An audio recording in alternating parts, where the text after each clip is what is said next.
आपका व्यक्तित्व ऐसा होना चाहिए कि कोई आ रहा हो कहीं से कहीं और जाने के लिए और आपसे मिलकर ठहर जाए। नमस्कार दोस्तों, आपके अपने YouTube channel S for G study for goals पे मैं सुभाष वर्मा आप सभी लोग का स्वागत करता हूं। दोस्तों, आज के इस वीडियो के माध्यम से हम खोटा साहित्य के अनुदान सेक्शन के तहत डॉक्टर गजाधर महतो प्रभाकर द्वारा लिखित जीवनी, चेटगर लोग विनोद बिहारी महतो से संबंधित वे तमाम चीज़ें हम देखने वाले हैं, जो कि झारखंड सचिवालय एग्जाम पॉइंट ऑफ व्यू से वेरी इंपॉर्टेंट होगा। तो देर न करते हुए चलिए शुरू करते हैं आज के वीडियो और देखते हैं क्या कुछ खास है आज की इस वीडियो में।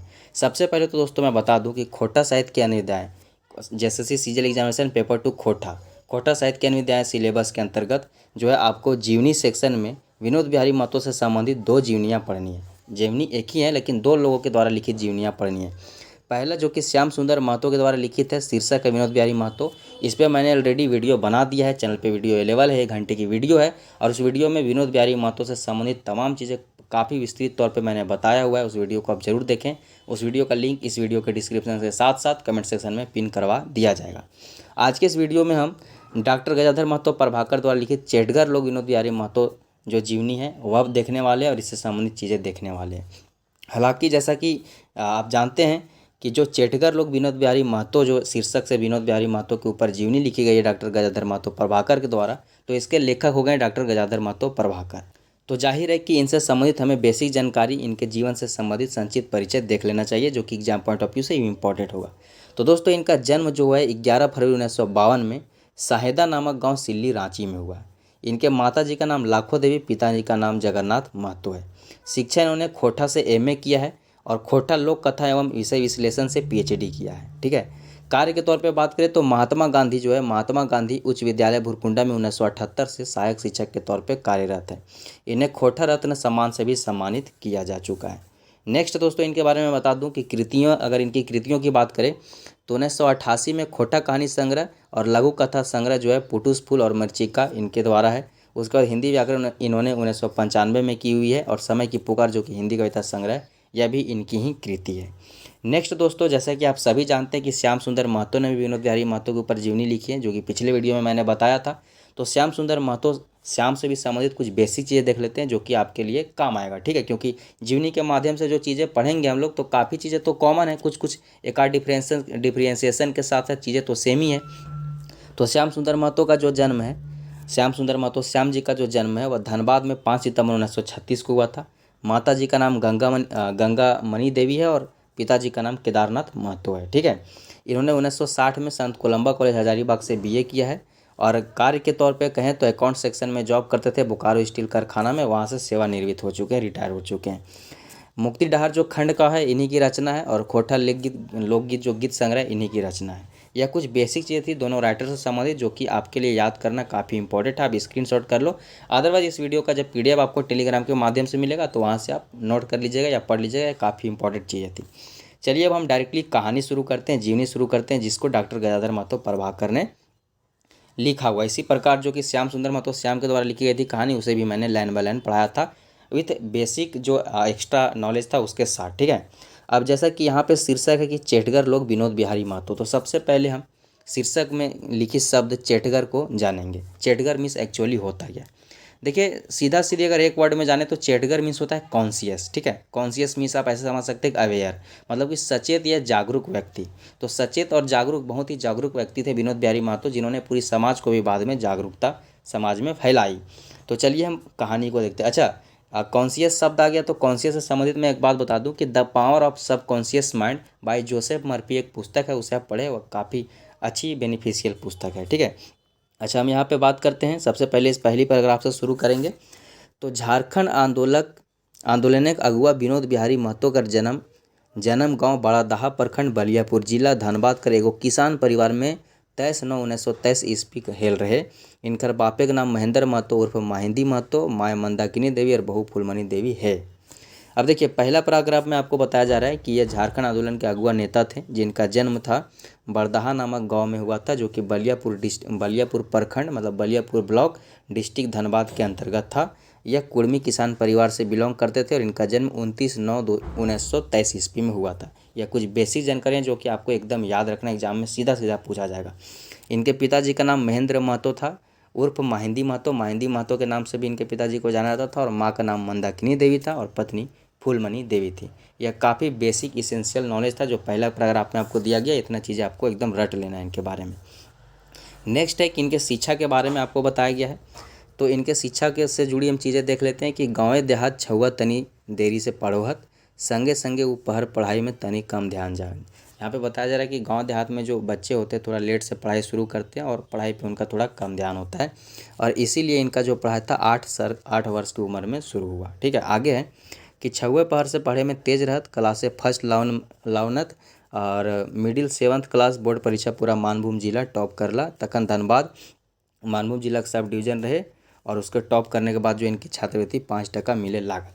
यहाँ पे बताया जा रहा है कि 7वीं कक्षा में जो था मिडिल क्लास में जो थे उन्होंने वह पूरा मानभूम जिला टॉप किया। ठीक है, उस वक्त जो था धनबाद जो था और मानभूम जिला का सब डिवीज़न था, तो अभी धनबाद के तौर पे आपको इनका जो है जन्म और जन्म स्थान बताया गया है। ठीक है, और टॉप करने के बाद इनका जो था छात्रवृत्ति 5% इन्हें छात्रवृत्ति मिलने लगा। बाद में इन्होंने जो है 15 किलोमीटर दूर पैदल चल के धनबाद जाके पढ़ाई करने लगे और 1941 ईस्वी में एची हाई स्कूल से प्रथम श्रेणी से मैट्रिक पास किए। ठीक है, याद रखें कि 1941 में इन्होंने मैट्रिक किया कहाँ से, एची स्कूल से प्रथम श्रेणी से किए। ठीक है, ये चीज़ें याद रखनी है।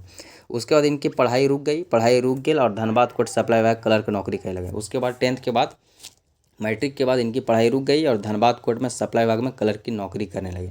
परंतु 1947 में जो है एगो बंगाली ताना मारला कि क्लर्क है क्लर्क नियर रहो। ठीक है, जैसे कि इससे पहले जब श्याम सुंदर महतो श्याम द्वारा लिखित जो जीवनी पढ़ाई जा रही थी उसमें बताया जा रहा था कि एक व्यक्ति एक वकील ने कहा था कि तुम क्लर्क है क्लर्क ही रहोगे, लेकिन यहाँ पे डॉक्टर गजाधर महतो प्रभाकर कर रहे हैं कि इन्हें जो है एक बंगाली ताना मारा कि क्लर्क है क्लर्क नियर रहो, और इस घटना से उनकर दिल के चोट करल और नौकरी छोड़ के पीके राय कॉलेज इंटर में नाम लिखावला। इंटर कॉलेज बाद रांची कॉलेज से बीए और पटना कॉलेज से एलएलबी करके वकालत शुरू कर ला। यहाँ पे बताया जा रहा है कि जब उन्होंने कहा बंगाली ने ताना मारा कि क्लर्क है क्लर्क नियर रहो, तो इस घटना से उन्हें काफ़ी आहत हुआ और उसके बाद उन्होंने जो है काम छोड़ के उसके बाद इंटर में एडमिशन लिया, पिकेरा कॉलेज में इंटर में एडमिशन लिया। उसके बाद उन्होंने रांची कॉलेज से ग्रेजुएशन किया, बीए किया और पटना कॉलेज से एलएलबी किया और उसके बाद वकालत उन्होंने शुरू किया। अब आइए इनके वकालत से संबंधित चीज़ें देख लेते हैं। तो वकालत के तौर पे इन्होंने एलएलबी करने के बाद जो है एलएलबी करल बाद दे धनबाद कोर्ट वकालती शुरू करला। चाढ़े उनकर नाम पसर गेल, जमीन अधिग्रहण और मुआवजा करीब 40,000 मुकदमा धनबाद और बोकारो कोर्ट में लड़ला। शायद ही एगो विश्व रिकॉर्ड है। यहाँ पे बताया जा रहा है कि एलएलबी करने के बाद उन्होंने धनबाद कोर्ट से वकालती शुरू किया और उनका जल्द ही उनका नाम चारों तरफ फैल गया। और उस वक्त जो मल्टीनेशनल योजनाएं आ रहे थे सरकार के द्वारा, ठीक है, और जो भी पंचवर्षीय योजनाएं था उसका इफेक्ट था। ठीक है, तो उस वक्त विस्थापन की जो प्रक्रिया थी वह बहुत विस्तृत तौर पे फैली हुई थी, लोगों को इधर उधर किया जा रहा था, जिसके वजह से ज़मीन अधिग्रहण किए जा रहे थे चीज़ों को मतलब लाने के लिए, डैम वैम जो बन रहा था बहुत सारे उसके लिए। तो उस वक्त जो है इन्होंने कुर्मी समाज के लोगों के और अन्य लोगों के जो है उनका ज़मीन अधिग्रहण से संबंधित उनके लिए केस लड़ा, उनको उचित मुआवजा दिलवाया, उन्हें जॉब दिलवाया।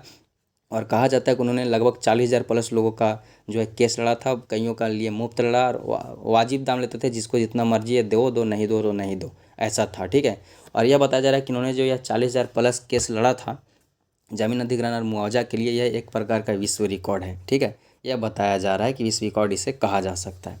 आगे देखते हैं कि समाज सुधार में इनका क्या श्रेय था। तो समाज सुधारे के बुलाहटे वो जगह जगह जाए लगला। बादे कुर्मी समाज बुराई देख के जीव कष्ट रोकर उत्थान कर 1967 में शिवाजी समान कर गठन करला। एक जरिए कुर्मी जात पसरल दारू मोदर बहु छोड़ा छोड़ी के ई बोड़ बीमारी रहे, एकर विरोधे लड़ाई छोड़ला। कते छूटल बेटी छुआ घर बैस गेल, एगो कर्मठ समाज सुधारक रूप कुर्मी जात के जानल जाए लगला, दूर दूर तक उनकर नाम पसर गेल। यहाँ पे बताया जा रहा है कि जहाँ कहीं से भी उन्हें समाज सुधार के लिए जो भी चीज़ें मीटिंग होती थी बुलाया जाता था, वहाँ पे वो पहुँच जाते थे। और बाद में उन्होंने देखा कि समाज मतलब कुर्मी समाज में बहुत सारी कुप्रथाएँ हैं, बुराइयाँ हैं, तो उसके कुर्मी समाज के उद्धार के लिए बेसिकली उन्होंने जो 1967 में शिवाजी समाज नामक संस्था का गठन किया। और इसके ज़रिए जो है जो कुर्मी जात था उसमें जो फैली हुई कुप्रथाएँ थी, जैसे दारू मौत पीना या बहू छोड़ा छोड़ी के जैसे ये सब बीमारी जो था, इस प्रकार की चीज़ों का उन्होंने विरोध किया, लड़ाई लड़े, उसके खिलाफ लड़ाई छेड़े। और कितने जो है छूटल बेटी छुआ कर घर बस गए, कितने डेवोसी लोगों का उन्होंने घर बसाया। और एक कर्मठ समाज सुधारक के रूप में कुर्मी जात में जाने लगला और उनका नाम दूर दूर तक पूरे झारखंड में लगभग फैल गई, खास करके धनबाद, बोकारो, हजारीबाग, गिरिडीह इत्यादि जिलों में। नेक्स्ट है कि राजनीतिक सफलता, राजनीति से क्या उनका संबंध था वह बताया जा रहा है डॉक्टर गजाधर महतो प्रभाकर के द्वारा। तो यहाँ पे इन्होंने बताया है कि ऐसे विनोद बाबू जो है पढ़ुआ उम्र से छात्र जीवन से ही वामपंथी विचारधारा से प्रभावित रहा। यहाँ पे बताया जा रहा है कि छात्र जीवन से ही जो विनोद बिहारी महतो थे वह वामपंथी विचारधारा से प्रभावित थे, यानी कि कम्युनिस्ट विचारधारा से प्रभावित थी। ठीक है, कम्युनिस्ट बेसिकली चाइना रूस प्रभावित है, जो कि लेनिन और मार्क्स से प्रभावित पार्टियां होती है, विचारधारा होती है, उससे बाद में डिस्कस करेंगे। तो इससे प्रभावित थे। पहले सीपीआई, बाद में सीपीएम कर सदस्य बन गए। सीपीआई जब दो पार्टियों में विघटन हुआ तो सीपीएम के सदस्य बन गए। पहले सीपीआई सदस्य लगभग 25 साल तक इसके सदस्य रहे। 1971 में माकपा से धनबाद लोकसभा से चुनाव लड़े, परंतु जीते नहीं। परंतु उसके बाद 1972 में 4 फरवरी को जो है उन्होंने सोनेत संथाल समाज के संस्थापक शिबू सोरेन से मिलकर झारखंड मुक्ति मोर्चा नामक राजनीतिक पार्टी का गठन किया। 1972 में उन्होंने सोनेत संथाल समाज के जो संस्थापक थे श्री शिबू सोरेन, उनसे मिलकर झारखंड मुक्ति मोर्चा का गठन किया। उसके बाद जो है जकर पहले अध्यक्ष विनोद बिहारी महतो थे, और जो एमएम पार्टी जो फाउंड की गई, ठीक है, इसके पहले अध्यक्ष विनोद बिहारी महतो थे और पहले महासचिव जो थे शिबू सोरेन थे। उसके बाद बताया जा रहा है कि 4 फरवरी 1973 के वार्षिक महाधिवेशन हुआ। ठीक है, महाधिवेशन हेल हुमा उ हुंकार भरला, ओजस्वी भाषण देला, झारखंड राज्य कर संगे संगे महाजनी शोषण, सूदखोरी, मजदूर किसान कर समस्या पर जोरदार भाषण देला और पढ़ो और लिखो और आगे बढ़ो कर नारा देला। अब देखिए बताया जा रहा है कि जब इन्होंने जेएमएम पार्टी फॉर्म कर ली, उसके बाद 4 फरवरी 1973 को वार्षिक महाधिवेशन जो हुआ, वहाँ पे इन्होंने बहुत ही बेहतरीन भाषण दिया और वहाँ पे साथ ही साथ उन्होंने जो है महाजनी शोषण, सूदखोरी और मजदूर और किसानों से संबंधित जो समस्याएं थी उस पर जोर देते हुए चीज़ें बताई। सूदखोरी जो फैली हुई थी मार्केट में, ठीक है, साहूकारी फैली हुई थी, जो शोषण किया जा रहा था महाजनों द्वारा, उन सब चीज़ों से रूबरू करवाया। और वहाँ पे एक नारा भी उन्होंने दिया कि पढ़ो, लड़ो और आगे बढ़ो। हालांकि इससे पहले जब श्याम सुंदर महतो श्याम के द्वारा लिखित जो जीवनी आपको मैंने पढ़ाया था, उसमें उन्होंने बताया था कि जो विनोद बिहारी महतो इन्होंने पढ़ो और लड़ो का नारा दिया था, और यह बता रहे हैं कि पढ़ो लिखो और आगे बढ़ो का नारा था। दोनों नारा आपको दिमाग में लेके चलना है, दोनों काफ़ी मिलता जुलता नारा है। यहाँ पे एक चीज़ और मैं अपने आप से ऐड करना चाहूँगा कि मैं आपको बताना चाहूँगा कि दोस्तों यह बहुत ही मतलब जेन्युइन बात है कि पढ़ो लिखो और आगे बढ़ो। ठीक है, अदरवाइज़ देखिए अभी आप स्टूडेंट लाइफ में हो तो सबसे पहले तो ऐसे आप समझो कि स्टूडेंट लाइफ में सबसे पहले तो आपको यह समझना होगा कि आप अपने आप को स्टूडेंट मानो। आपको समझना होगा कि एक स्टूडेंट किस प्रकार से होता है। जैसे राजा महाराजा के ज़माना में, त्रेता युग, द्वापर युग में क्या होता था कि, या राजाओं के काल में क्या होता था कि राजाओं के बच्चों को टकला करा के जंगल में भेज दिया जाता था और बहुत ही साधारण सी कपड़े दिए जाती थी, ताकि उसे ज्ञान की प्राप्ति, उसे एक्चुअली पता चले कि वह ज्ञान की प्राप्ति के लिए आया है। ठीक है, तो ये सब चीज़ आपको देखना होगा। और बेसिकली आपका जो मेन मतलब मकसद है, फोकस है, वह स्टडी पे होना चाहिए। स्टडी के बीच में आप चीज़ों को मैनेज करें, ये नहीं कि खाना पीना रहना के बीच में आप स्टडी को मैनेज कर रहे हो, ऐसा नहीं करना। आपको मेन पर्पस है स्टडी होना है। ठीक है, क्योंकि अभी आप क्या है कि अभी आपको बहुत सारे लोग काम देंगे, बहुत सारे डिस्ट्रैक्शन होंगे। ठीक है, तो कोई भी व्यक्ति जो ऐसा आपको काम देता है जो जिससे आपका स्किल इन्हेंसमेंट नहीं होता हो, या मतलब ट्रेंड नहीं होते हो, या एजुकेशन नहीं होता, मतलब एजुकेशन, स्किल और ट्रेनिंग से संबंधित ग्रोथ नहीं मिलती है, तो आपका एक प्रकार से दुश्मन है जो कि आपका राह भटका रहा है। ठीक है, तो आपको एकदम फोकस स्टडी पे रहना है और आपको कोई भी हालत में पढ़ना है, क्योंकि आज आप जिसके कार्य करने के लिए नहीं पढ़ोगे, कल को वही व्यक्ति आपको बोल देगा कि बेगारी था, पढ़ता नहीं था, मेहनती नहीं था, इसलिए कुछ नहीं किया। तो आपको न सिर्फ जॉब के लिए परंतु खुद के अवेयरनेस के लिए आप भी कॉन्शियस पीपल बने विनोद बिहारी महतो की तरह, इसलिए भी आपको पढ़ना चाहिए। तो पढ़ाई का बहुत इंपॉर्टेंट रोल है, पढ़ाई से एकदम जुड़ के रहना है। आगे बता दूं कि ई चिनगी गांव बोनझारा और गोटे कोयलांचल में आग्नेयर पसर गेल। मार्च 1973 में मीसा को तद गिरफ्तार कर गेल और बादे आंदोलन कर तेज गति देख के छोड़ दिल गेल, मगर 1975 में आपातकालिक 19 महीना भागलपुर जेल में रहे पड़ल। आगे बताया जा रहा है कि इनका जो पूरा मतलब ये बहुत अच्छे तरीके से जो इन्होंने भाषण दिया, यह पूरा बोनझार गांव गांव और पूरा कोयलांचल में आग नियर फैल गया इनकी बातें। उसके बाद क्या हुआ कि बहुत सारा इनको सपोर्ट मिल रहा था, तो 1973 में मीसा कानून के तहत इन्हें गिरफ्तार कर लिया गया। यह भी आपसे पूछा जा सकता है।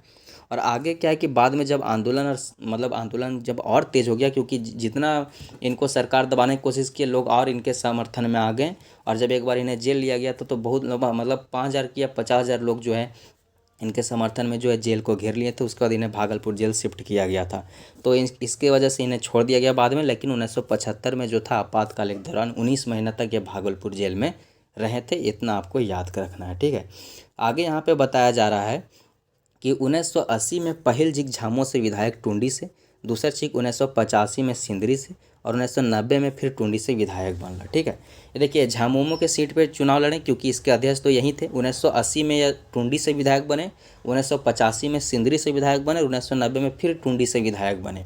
उसके बाद 1985 में क्या हुआ कि वो आपसी मतभेद कर चलते शिबू सोरेन से बेगर हो गया, मगर 1987 में निर्मल महतो कर हत्या भेल बादे फिर दुइयो जूम गेला। बताया जा रहा है कि 1985 में जो है उन मतलब शिबू सोरेन से आपसी मतलब इंटरनल कोई प्रॉब्लम की वजह से अलग हो गए थे, लेकिन जब 1987 में निर्मल महतो की हत्या हो गई, निर्मल महतो हमारे लिए बहुत ही इंपॉर्टेंट शख्सियत है। अब जो कुछ भी इनसे संबंधित चीज़ें जानते हैं वह कमेंट सेक्शन में कमेंट करके बताओ। बेसिकली बता दूं कि हजारीबाग में निर्मल महतो पार्क के नाम से एक पार्क है, जो कि एग्जामिनेशन में अक्सर पूछा जाता है कि झारखंड के किस जिले में, तो हजारीबाग जिले में निर्मल महतो नाम से एक पार्क है। ठीक है, तो जब निर्मल महतो की हत्या हो गई तो यह दोनों जो था आपस में मिल गए। हालांकि देखिए अभी मैं बेसिकली बताऊं कि अभी मैं अपने स्टडी फॉर गोल्स का ऑफिशियल जो स्टूडियो वहाँ ना होकर कहीं और हूँ, और मैं जहाँ हूँ उसके बगल में मस्जिद है जहाँ मैं ठहरा हुआ, तो मस्जिद में नमाज शुरू हो गया, तो कुछ देर के लिए हम वीडियो पॉज करते हैं, फिर से दोबारा रिकॉर्ड करेंगे, बाकी चीज़ें आपको बताया जाएगा। ठीक है, हाँ तो हम कहाँ थे कि 1985 में वो आपसी मतभेद कर चलते शिबू सोरेन से बेगर हो गए, 1987 में निर्मल महतो की हत्या के बाद दोनों साथ में जुम गए। ठीक है, तो ये तो बेसिक चीज़ थी निर्मल महतो से संबंधित मैंने चीज़ें बताई। हालांकि क्या होता है कि हमें पर्सनल वर्क की वजह से, कार्यों की वजह से इधर उधर थोड़ा होना पड़ता है, जिसकी वजह से वीडियो में देरी भी होती है, लेकिन हमारे झारखंडी भाई बहनों का तैयारी में कोई भी चूक ना हो, इसलिए हमें काम तो करना ही है, और जहाँ हमें मौका मिलता है हम क्लास लेना शुरू कर दिया करते हैं। ठीक है, तो आगे इनसे संबंधित जानकारी कि 1991 में गिरिडीह लोकसभा सीट से ये सांसद बने, मगर 6 महीना बाद हृदय गति रुकल से सांसद आवास नई दिल्ली को उनकर निधन 18 दिसंबर 1991 में है गेल। ठीक है, आगे बताया जा रहा है कि 1991 में गिरिडीह लोकसभा से मेंबर ऑफ पार्लियामेंट मतलब एमपी सांसद बने, लेकिन उसके 6 महीना बाद ही जो है हृदय गति रुक जाने की वजह से उनकी मृत्यु हो गई। राम मनोहर लोहिया अस्पताल में उनकी मृत्यु हुई। यह श्याम सुंदर महतो के द्वारा बताया गया था, लेकिन डॉक्टर गजाधर महतो के द्वारा बताया जा रहा है कि दिल्ली में उनका जो है सांसद आवास में उनकी मृत्यु हुई। खैर ये बात की बात है, लेकिन उनकी मृत्यु की डेट आप याद रखिए कि 18 दिसंबर 1991 में इनकी मृत्यु हुई। और आगे बताया जा रहा है कि उनका जो लाश था, उनका लाश 100 के सेना के विशेष विमान से बपौती गाँव बड़ादहा बलियापुर नानल गेल। ठीक है, लाश मीन्स होता है मतलब डेड बॉडी। ठीक है, तो उनका जो शव था सेना का विशेष विमान से उनका बपौती गांव मतलब उनका पैतृक गांव बड़ादहा बलियापुर लाया गया, और उनकर सौजात राय तत्कालीन प्रधानमंत्री पीवी नरसिम्हा राव संगे आरो कईगो केंद्रीय मंत्री शामिल थी, और अंतिम अग्नि सरकार दिने हजारों हजार लोग जुटल रहत। बताया जा रहा है कि उनका जो शव यात्रा था, ठीक है, उसमें तत्कालीन प्रधानमंत्री नरसिम्हा जो राव थे, पीवी नरसिम्हा राव, उनके संग संग कई जो केंद्रीय मंत्री थे और राज्य के जो बड़े बड़े नेतागण थे उन्होंने वह शामिल हुए। उसके बाद जो उनकी जो अंतिम मतलब अग्नि का जो दिन था, उस दिन जो था बहुत लोग थे, हजारों हजार की संख्या में जुटे थे। ठीक है, यह आपको दर्शाया जा रहा है। यह तो कुछ बेसिक चीज़ें थी उनके जीवन से संबंधित। अब उनके विचारधारा से संबंधित भी चीज़ें बताया गया है, तो उसे हम देख लेते हैं कि आगे यहाँ पे बताया जा रहा है कि वो तो ऐसे वामपंथी विचारधारा के लोग रहत मगुर बादे माय माटी कर प्यार जागल, तो वो खाटी झारखंडे के बन के फर्क राज्य खातिर झारखंड मुक्ति मोर्चा का गठन करला। बताया जा रहा है कि ऐसे तो वह वामपंथी विचारधारा के लोग थे, कम्युनिस्ट विचारधारा के लोग थे, परंतु जब उनका माय मिट्टी के प्रति प्यार जगा तो वह कट्टर झारखंडी हो गए, खाँटी झारखंडी हो गए, और फर्क राज्य के लिए मतलब अलग झारखंड राज्य के लिए उन्होंने झारखंड मुक्ति मोर्चा का गठन किया, और उसके लिए आगे कार्यकारिणी किया। बहुत सारे इसके लिए प्रयास किए गए, बहुत सारे लोगों ने इसके लिए अपनी प्राणों तक की आहुति भी दी। आगे बताया जा रहा है कि वो झारखंडी सबके पढ़े लड़े और आगू बढ़े, पढ़ो लड़ो और आगे बढ़ो कर नारा दिला। यह आपको बताया गया कि पढ़ो लड़ो और आगे बढ़ो का नारा उन्होंने दिया, और वो कहला कि एक हाथ एक किताब और दूसर हाथ एक न्यायिक झंडा, यानी कि न्याय का झंडा रहे। वो बोलते थे कि एक हाथ में आपका किताब होना चाहिए और दूसरे हाथ में आपका न्याय का झंडा होना चाहिए। पढ़ लिख के समाजमुखी बना उनका विचार रहेगी, पढ़ो लिखो और समाज की मदद करो, या उनकी विचार थी। उनके कुछ प्रमुख विचार थे जो कि डॉक्टर गजाधर महतो प्रभाकर के द्वारा मेंशनड है, जिसे आप जान लीजिए। तो पहला था विचार जो है इस क्रम में सबसे पहले है कि सामाजिक अगुआ बहुसंख्यक उत्पादक वर्गे हाथे रहे तबे सही प्रजातंत्र बनत। यहाँ पे बताया जा रहा है कि समाज के जो उत्पादक वर्ग जो बहुसंख्यक के तौर पे अगर प्रजातंत्र उनके हाथों में है, उनके मदद से बने, तो प्रजातंत्र सही तरीके से समाज चलेगा। दूसरा है कि पूंजीवादी व्यवस्था जहाँ श्रम कर मान्य न होकर विरोध होना चाहिए। देखिए पूंजीवाद व्यवस्था में क्या है कि पूंजीवाद व्यवस्था जो हमारे यहाँ चल रहा है, हालांकि पूंजीवाद नहीं चल रहा है, दोनों का मिक्सअप है, ठीक है। हमारा जो इकोनॉमी है वह पूंजीवाद और कम्युनिस्ट जो है दोनों से मतलब मिक्सअप है। तो यहाँ पे लेकिन यहाँ पे हमें कोई बताने वाला नहीं है कि हमें लालच कब तक करना है, कब हमें रुकना है, या कोई हमें बताने वाला नहीं है। और पूंजीवाद व्यवस्था में जो है कि इतनी असमानता फैली हुई है कि कोई गरीब है तो गरीब ही है और कोई अमीर है तो अमीर ही है। अच्छे तरीके से न श्रम बल बांटा जा रहा है, न रिसोर्सेज बांटे जा सकते हैं। जैसे कि अब एग्जांपल में झारखंड को ही ले सकते हो। झारखंड में कितनी खनिज संपदा है, हर चीज़ में हम लोग 40% शेयर धारा हैं, हर चीज़ में फर्स्ट सेकंड थर्ड पे आते हैं। फिर भी क्या है कि लोगों के, अब रांची तक, मैं रांची ज़िले की बात बता, रांची ज़िले में भी लोगों को खाने की चीज़ें नहीं है, मतलब जो कि राजधानी झारखंड कैसी, मतलब ये सब असमानता जो है इसके पीछे कहीं ना कहीं जो जिम्मेदार हैं ब्यूरोक्रेट्स हैं, वो नेताओं को बोलते हैं कि ये अनपढ़ लोग हैं इसलिए कुछ नहीं समाज की भलाई कर पा रहे हैं, सिर्फ अपना सोचते हैं। नेता बोलते हैं कि ब्यूरोक्रेट्स के पास सिर्फ दिमाग ही है, दिल ही नहीं है। तो इसे एक दूसरे को दोनों ब्लेम करके पैसे बनाए जा रहे हैं। हालांकि आप न्यूज़ में अक्सर देख रहते हैं, कभी कोई ब्यूरोक्रेट के घर से करोड़ों मिलता है, कभी कोई नेता के घर से करोड़ों मिलता है। दोनों को पता ही नहीं कि लालच कितना करना है, हाय धन करते हुए यह भी मृत्यु प्राप्त हो जाते हैं, नहीं लोगों को कुछ मिलता है। तो यह कहीं ना कहीं पूंजीवाद का जो है साइड इफेक्ट भी है, ठीक है। नेक्स्ट है कि आपन पछाने की लड़ाई पहले लड़ा, मैंने झारखंड कर पाछन धाय। बोल रहे हैं कि सबसे पहले सेल्फ ग्रोथ पे वर्क करो, अपनी लड़ाई पहले लड़ो। और अपने से इनका मतलब था कि झारखंड झारखंड के लिए लड़ो। नेक्स्ट है कि देश के असमान विकास के रोके खातिर छोट छोट राज्य बने चाहिए। इनका मान्यता था, इसका मानना था कि देश का असमान विकास जो है, देश में अगर विकास को सही तरीके से बढ़ोतरी कराना है तो छोटे छोटे राज्य बेसी, मतलब भाषा बेसी, क्षेत्र बेसी छोटे छोटे राज्यों का निर्माण करना चाहिए, ताकि लोग अपने क्षेत्र पे ध्यान दे सकें, अपने क्षेत्र का समस्या समझ सके और उसके प्रति निदान कर सके। जैसे हमारे यहाँ ही है कि हमारे यहाँ 150 विधायकों की ज़रूरत है, लेकिन मात्र 81 विधायक ही हैं, जिसकी वजह से ढंग से सरकार भी नहीं बन पाता, नहीं ढंग से कोई चीज़ विकास कार्य हो पाते हैं, ठीक है। तो ये सब चीज़ें उनका विचार था। नेक्स्ट था कि पारदर्शी शासन कर गठन होना चाहिए। उनकी मान्यता था कि सर मतलब पारदर्शी सरकार होना चाहिए। पारदर्शी मीन कि आपको पता होना चाहिए कि एग्जैक्टली सरकार में हो क्या रहा है, ठीक है। पारदर्शिता होना चाहिए, अकाउंटेबिलिटी होनी चाहिए, सब चीज़ें उनकी सोच थी। नेक्स्ट है कि देश में आर्थिक बदलाव कर आगू सामाजिक बदलाव होना चाहिए, बिना सामाजिक क्रांति के आर्थिक क्रांति बेकार है। उनका मान्यता था कि समाज में जो आर्थिक बदलाव हो उससे पहले सामाजिक बदलाव होना चाहिए, बिना सामाजिक क्रांति का आर्थिक क्रांति बेकार है। किसी व्यक्ति के पास अगर कोई उसमें आर्थिक बदलाव किया जा रहा है लेकिन उसके विचारधाराओं में बदलाव नहीं किया जा रहा है, उसके लिविंग स्टैंडर्ड नहीं बदले जा रहे हैं, उसके थिंकिंग नहीं क्रिएट करे जा रहे हैं, उसमें एजुकेशन ट्रेनिंग स्किल की कमी है, तो इस अंधविश्वासों के साथ, रूढ़ियों के साथ वह कैसे आदमी आगे बढ़ पाएगा, अडॉप्ट कर पाएगा। इसलिए उन्हें सामाजिक बदलाव की भी बहुत ज़रूरत है, और इसके मतलब सामाजिक क्रांति के बिना आर्थिक क्रांति बेकार है, ऐसा इनका मान्यता था। नेक्स्ट है कि सामाजिक बदलाव खातिर पूर्ण रूढ़िवादी ताकत से लड़े के चाहिए और सामाजिक बुराई के मिटवे के चाहिए, एकर खातिर पढ़े के जरूरी है। अब यह बोल रहे हैं कि अगर तुम कोई भी चीज़ सामाजिक रिफॉर्मेशन चाहते हो, रूढ़िवादी जो ताकत है उनसे लड़ना होगा, उनसे लड़ना चाहिए। और समाज में जितनी भी बुराई हैं, अंधविश्वास है, उनको मिटाने के लिए आप सिर्फ एक ही चीज़ के थ्रू कर सकते हैं, अपनी हालत आप ठीक कर लोगे। आपसे जात होती है, आपसे धर्म होता है, धर्म या जात से आप नहीं होते। अगर आप अपने आप को ठीक कर लोगे तो आपकी पहचान आपसे होगी। जैसे आईएएस की शादी आईएएस होती है, आईपीएस की शादी आईपीएस होती है, आईएएस से जाना जाता है, उनका जात ही है कि वो आईएएस है, ठीक है। तो उसी प्रकार इसके लिए उन्होंने बता रहे हैं कि पढ़ना बहुत ज़रूरी है, क्योंकि बिना अगर पढ़ोगे तो पढ़ने वाला व्यक्ति प्रैक्टिकल हो जाता है। कहा जाता है ना कि जितना आप पढ़ते जाते हो उतना आपका हृदय मरता जाता है। तो पढ़ा लिखा आदमी जो होता है काफ़ी अवेयर हो जाता है, प्रैक्टिकल हो जाता है, जिसकी वजह से उसके बहुत सारी चीज़ें जो उसको खुद ब खुद समझ में आने लगती है कि क्या नौटंकी है और क्या मतलब वास्तव में चीज़ होनी चाहिए, ठीक है। तो कहीं ना कहीं रूढ़िवादी ताकतों को से लड़ने के लिए, समाज की बुराई मिटाने के लिए एजुकेशन का बहुत बड़ा इम्पोर्टेंस है। और देखिए कि जिस समाज ने भी एजुकेशन को अपनाया, मैं पार्टिकुलर डिनोट नहीं करूँगा किसी जाति या धर्म को, लेकिन आप नोटिस करोगे कि जिस समाज ने भी एजुकेशन को अपनाया वो आज सबसे आगे है, ठीक है।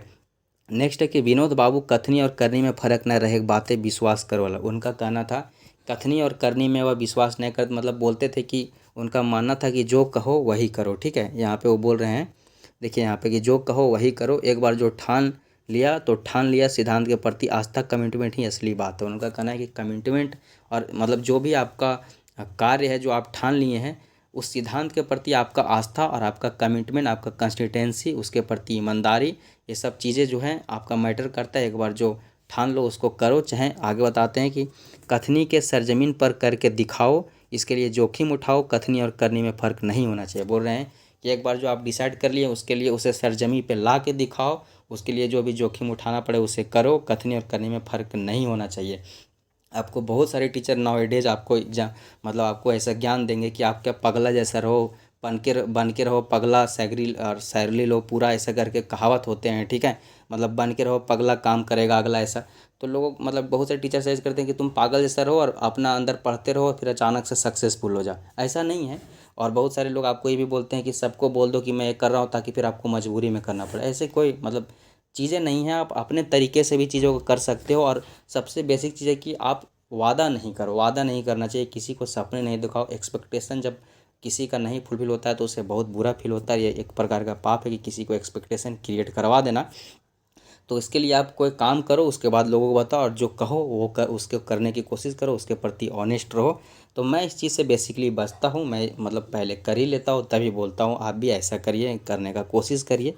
कि कोई भी आदमी को एक्सपेक्टेशन ज़्यादा क्रिएट नहीं होनी चाहिए और चीज़ें प्रैक्टिकल होनी चाहिए। ये सब चीज़ें अच्छी बात है। आगे है कि वह शैक्षणिक विकास खातिर हाई स्कूल और कॉलेज खोलला और आयोजो खोलल जाए, उनकर नाम से सम्मान दिए खातिर झारखंड सरकार बाटे बजट 2017 में विधान सभा में कोयलांचल विनोद बिहारी महतो विश्वविद्यालय खोले घोषणा कर। आगे बोला जा रहा है कि इससे पहले श्याम सुंदर महतो श्याम के द्वारा जो लिखित विनोद बिहारी महतो की जीवनी थी, उसमें बताया गया था कि कई सारे स्कूल कॉलेज उनके नाम पे खोले गए। उन्होंने खुद खोला, अपने पैसे से खोला।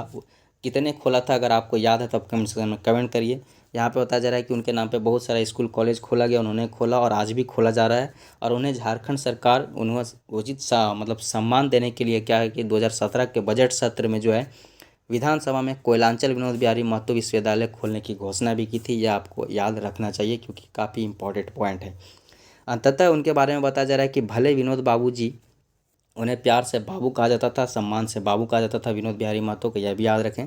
तो विनोद बाबू जो झारखंड बने के सपना देखल रहत वो पूरा न हेले। मैंने झारखंड बने के पहले वो दुनिया से चल गया, मगर उनकर सपना के पूरा करे उनकर बेटा श्री राजकिशोर महतो सतत लागल है। यहाँ पे बताया जा रहा है इस पैराग्राफ में कि भले ही विनोद बिहारी महतो का जो सपना था जैसा झारखंड बनने का, वह सपना नहीं पूरा हो पाया, क्योंकि झारखंड अलग राज्य बनने से पहले वो मृत्यु को प्राप्त हो गए, इस दुनिया से वह चले गए परंतु उनका जो सपना है पूरा हुआ। और आज उनके जो बेटे राजकुमार महतो वह राजकिशोर महतो वह उनके सपने को आगे बढ़ाने में जो तत्पर है। हालांकि जैसा कि मैंने अभी रिसेंट न्यूज़ देखा तो राजकिशोर महतो शायद मतलब पॉलिटिक्स छोड़ चुके हैं, लेकिन ये पॉलिटिशियन की बात है, उतना ध्यान न देना। ये बेसिक चीज़ें थी, इतना याद रखना है। बाद बाकी आप जो यह सेक्शन आपने अभी पढ़ा डॉक्टर गजाधर महतो प्रभाकर के द्वारा चेटगर लोग विनोद बिहारी महतो की जीवनी, इससे संबंधित हम कुछ बेसिक प्रश्न देख लेते हैं जो कि एग्जाम पॉइंट ऑफ व्यू से इम्पोर्टेंट हो सकते हैं। तो पहला प्रश्न है कि विनोद बिहारी महतो का जन्म बछर छाटा। विनोद बिहारी महतो का जन्म कब हुआ, यह आपका पहला प्रश्न के तौर पे बताया जा रहा है। ऑप्शन है 11 फरवरी, 5 फरवरी, 23 सितंबर 1923, 23 सितंबर 1961, ठीक है। तो यहाँ पे बहुत सारे डेट आपको दिए जा रहे हैं, इसमें से देखिए आप क्या छाटना क्या है कि विनोद बिहारी महतो का जन्म किस वर्ष हुआ। तो यहाँ पे इसका ऑप्शन नंबर सी सही हो जाएगा। 23 सितंबर 1923 को जो है विनोद बिहारी महतो का जन्म हुआ। और बात करें इनकी निधन का तो 18 दिसंबर 1991 में इनका निधन राम मनोहर लोहिया अस्पताल दिल्ली में, यह सांसद भवन दिल्ली में हुआ। इतना याद रखना है। बेसिकली आप डेट याद रखिए, 18 दिसंबर 1991 को मृत्यु हो गए। उस वक्त एक गिरिडीह के सांसद थे, ठीक है। बात करें इनके गाँव के तो बरदहा नामक गाँव में इनका जन्म हुआ था, जो कि बलियापुर प्रखंड के अंतर्गत आता है, बलियापुर ब्लॉक के अंतर्गत आता है, जो कि धनबाद जिला धनबाद डिस्ट्रिक्ट के अंडर आता है। यह एक कुर्मी किसान परिवार में जन्म लिए थे, इतना भी आपको याद रखना चाहिए। नेक्स्ट प्रश्न है कि विनोद बिहारी महतो के बापे के की नाम लागे, जगन्नाथ महतो, केदारनाथ महतो, महेंद्र महतो या बैजनाथ महतो।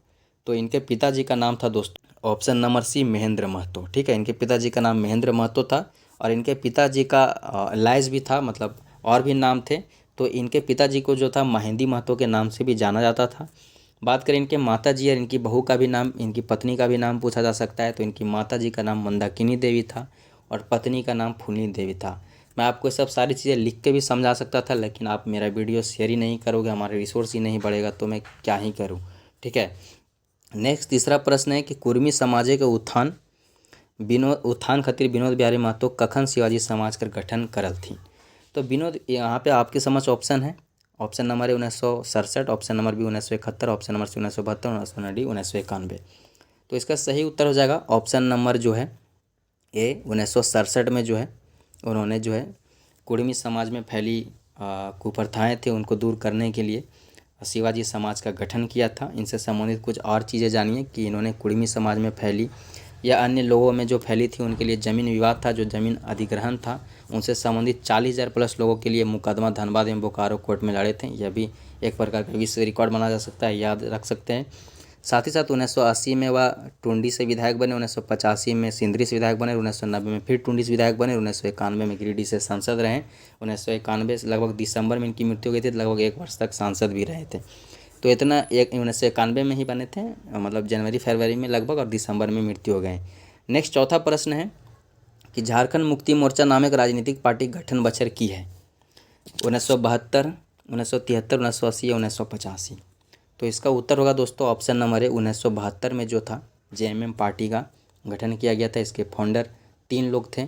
मेन थे विनोद बिहारी महतो, उनके साथ थे शिबू सोरेन और अरुण कुमार राय। ठीक है, सोनेट संथाल समाज के संस्थापक शिबू सोरेन और शिवाजी समाज के संस्थापक विनोद बिहारी महतो और क्या बोलते हैं वर्कर लीग के हेड जो थे अरुण कुमार राय थे। ये तीनों ने मिलकर झारखंड मुक्ति मोर्चा का गठन किया। इनका मकसद था अलग झारखंड राज्य। ठीक है, ये सब कुछ बेसिक बातें थे। बात करें जो जेएमएम पार्टी बनाया गया था 1972 में, एग्जैक्ट डेट आप कमेंट सेक्शन में कमेंट करके बताओ। इनके प्रथम अध्यक्ष विनोद बिहारी महतो और महासचिव शिबू सोरेन थे, यह भी आप याद कर लो। अगर विनोद बिहारी महतो के हम नारा की बात करें, इससे संबंधित चीज़ें पूछी जा सकती है, तो पढ़ो और लड़ो इन्होंने नारा दिया था। तो 2 नारे बेसिकली अब एक साथ याद रख सकते हैं, पढ़ो और लड़ो या फिर पढ़ो लिखो और आगे बढ़ो, इन्हीं का नारा था जो कि भाषण के दौरान बोला करते थे। सिद्धांत इनका यही था कि जो कहो वही करो और कार्य के प्रति तत्पर रहो, डेडिकेटेड रहो और कार्य करो। नेक्स्ट दोस्तों कि यह तो थी बेसिक वीडियो, जो कि आपको अगर पसंद आए तो वीडियो लाइक कर ज़्यादा से ज़्यादा आप शेयर कर दें। इसके अलावा मैं आपको बता देता हूँ कि संपूर्ण सौंद माटी सेक्शन का जो है एमसीक्यू सीरीज़ मैंने शुरू किया है। हालांकि इससे पहले पूरा सौंद माटी छैयर पढ़ा दिया गया, जिसमें क्वेश्चन आंसर भी करा दिया गया था, लेकिन एज ए रिवीजन इसका एमसीक्यू सेशन ला रहा हूँ, जिसमें महत्वपूर्ण प्रश्न आपके साथ शेयर करता हूँ। इसमें 2 वीडियो आ चुके हैं, उन्हें आप देख सकते हैं डिस्क्रिप्शन या कमेंट सेक्शन भेज करके उसका लिंक प्राप्त करके। आगे बता दूं कि इसी प्रकार जो है झारखंड जीके का भी प्रैक्टिस सेट सचिवालय के लिए और दरोगा के लिए बहुत बार मेरे द्वारा लाया जा चुका है। 30-40 प्रैक्टिस सेट है, काफ़ी ने सेल उसे देख ले, लेकिन फिर से मैंने शुरू किया जिसमें एक वीडियो आ चुका है। ठीक है, उसको काफ़ी लोगों ने सराहा। अगर आपने उसे नहीं देखा, उसका भी लिंक इस वीडियो के डिस्क्रिप्शन में मिल जाएगा। देखिए, जब भी मैं बोलता हूँ कि इस वीडियो का डिस्क्रिप्शन मिल जाएगा, आप डिस्क्रिप्शन जरूर विजिट किया कीजिए। कोई भी वीडियो का स्टडी फॉर गोल्स का डिस्क्रिप्शन जरूर विजिट किया कीजिए। वहाँ इंपॉर्टेंट सारे वीडियो के लिंक दिए होते हैं, उस पर क्लिक करके डायरेक्टली वो वीडियो को खोल के देख सकते हैं। ठीक है, आपको चैनल पर ढूंढने की ज़रूरत नहीं पड़ेगा। अंततः मैं यही कहूँगा कि यहाँ तक वीडियो में बने रहने के लिए बहुत बहुत धन्यवाद। अगर आपको यह वीडियो पसंद आया है तो वीडियो लाइक कर ज़्यादा से ज़्यादा शेयर कर दें, और चैनल पे नए हैं तो चैनल को सब्सक्राइब कर बेल आइकन दबा दें।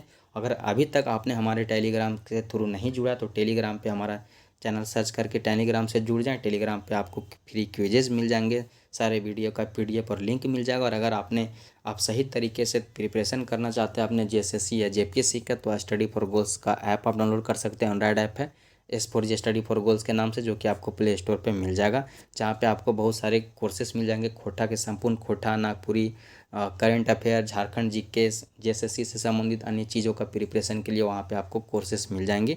तो आप ऐप भी डाउनलोड कर सकते हैं। यह तो थी कुछ मोटा मोटी जानकारियाँ। आप सभी लोगों को बहुत बहुत धन्यवाद कि आप वीडियो में यहाँ तक बने रहें। अंततः जोहार झारखंड, जय झारखंड, जय भारत।